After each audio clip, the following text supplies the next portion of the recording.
يلا بينا نعمل مع بعض الفرايد تشيكن او فراخ كنتاكي او الفراخ المحمرة اي حاجة.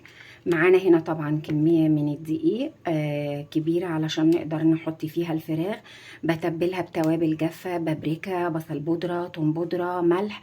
وفي خلطة تشانكي كده فراخ مقرمشة من شركة باب الشام. الخلطة بتاعتهم طعمها حلو جدا عشان طبعا احنا فيجيتار والحاجات دي مقاطعة كده، فبنخلطها مع الدقيق ده.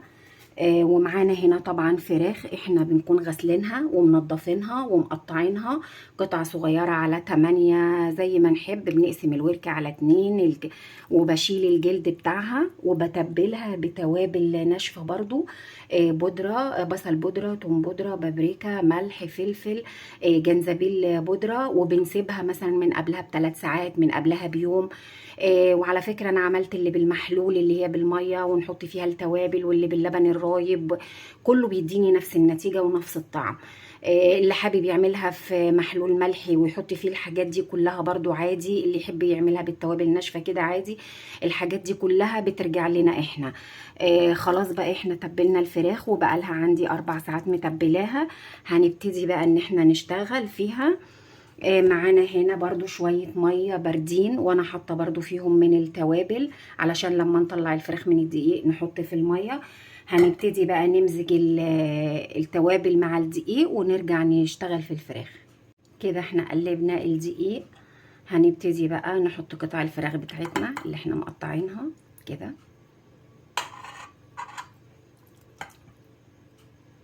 كده.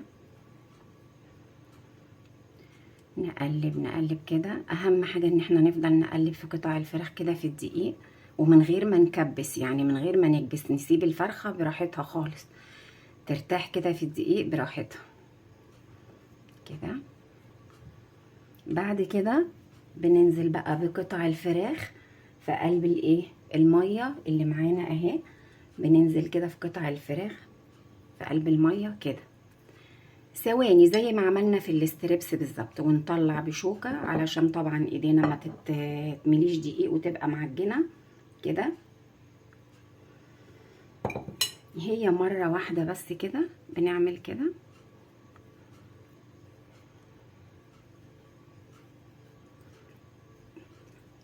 ونفضل نعمل كده كده.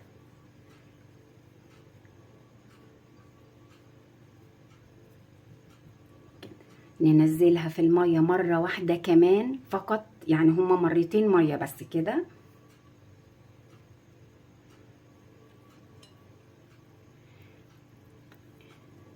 كده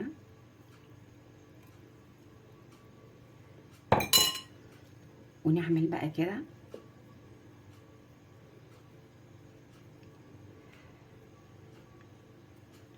نفضل نقلب من تحت لفوق من تحت لفوق كده كده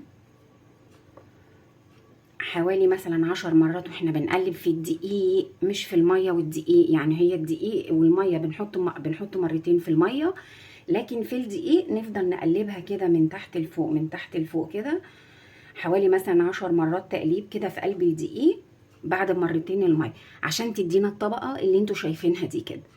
تكرار ان احنا نحطها في المية والدقيق، مية ودقيق، ده بيخليها تعمل طبقة غليظة وتكون ناشفة قوي وتفصل عن اللحم. لكن كده تقلبنا في الدقيق حوالي 10 مرات وهي جافة بتدينا الطبقة المقرمشة اللي انتوا شايفينها دي.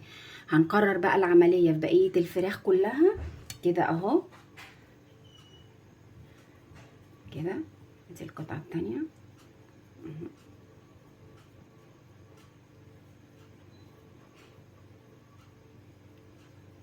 شايفين الطبقة؟ شايفين الكشكشة اللي فيها دي اهي من تكرار التقليب كده في الدقيق كده. لكن ما نفضلش نحط في المية ونطلع في الدقيق، نحط في المية ونطلع في الدقيق، ده بيعمل طبقة سميك. هي المية مرتين 2 بس، وبعد كده نحطها في الدقيق تقليب تقليب تقليب بس كده. ونروح بقى للزيت. الزيت بيكون سخن مش حامي مش قادح. الزيت يكون درجة حرارته سخنة عشان الفراخ تستوي كويس قوي براحتها. هنروح للزيت بقى. هنا كده خلصنا الكمية بتاعت الفراخ. شايفين الطبقة عليها عاملة ازاي؟ شايفين اهي. شايفين الكشكشه دي من تقليبنا ليها في الدقيق، تكرار التقليب في الدقيق. هنروح بقى على الزيت ونشوف هنحمرها ازاي.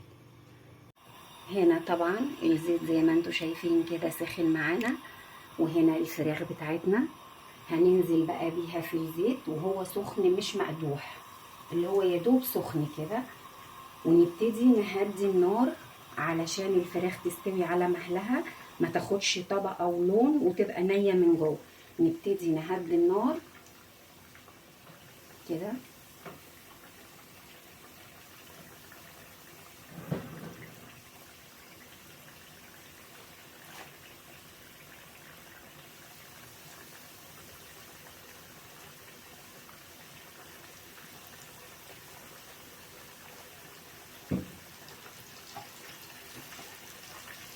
ونغطي الفراخ بتاعتنا ونظبط على 7 دقايق الوقت، بحيث ان الفرخه نضمن ان هي استوت، وبعدين نقلبها على الناحيه التانية تقعد بتاع 3 دقايق او 4 دقايق ونقلبها. وطبعا ده بيبقى حسب حجم الفرخه، لو الفرخه صغيره قوي بنقلل في وقت التسويه، الفرخه كبيره قوي يعني كبيره وزنها 2 كيلو او حاجه، فبنعمل اقصى حاجه 11 دقيقه في الزيت.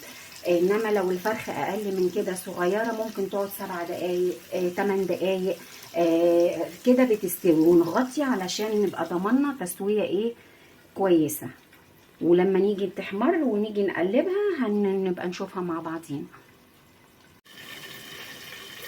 هنا كده بعد ما عدى 7 دقايق على الوش ده بنقلبها على الوش التاني. شايفين لونها عامل ازاي؟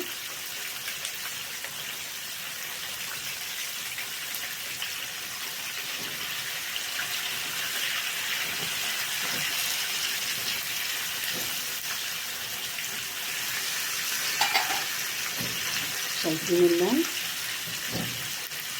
هنظبط بقى كمان 4 دقايق. انا الفرخه بتاعتي دي متوسطه مش كبيره ومش صغيره، فهتقعد كده حوالي 11 دقيقه او 12 دقيقه على النار.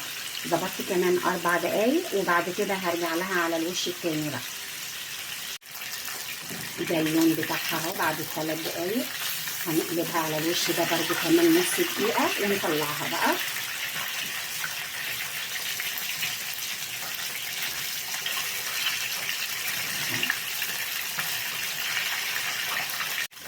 هنا خلاص هنطلعها.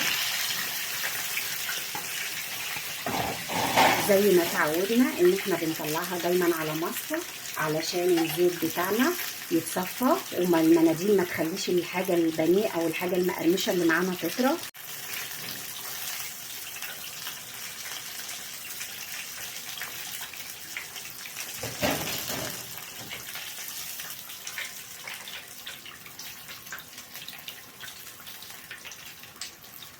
شايفين اللون؟ الفراخ بعد ما خلصت اهي، شايفين لونها عامل ازاي؟ بصوا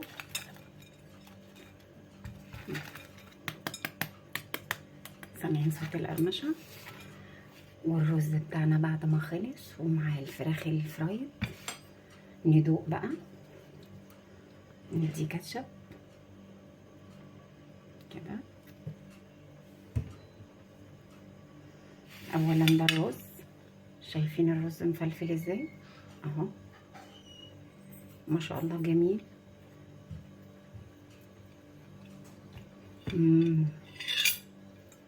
الفراخ بصوا، عايزه اسمعكم صوت القرمشه. بصوا بيضه ازاي، والطبقه مش فاصله عليها ازاي اهي، زي كنتاكي ولا لا؟ واحلى من كنتاكي والله. بالهنا والشفا.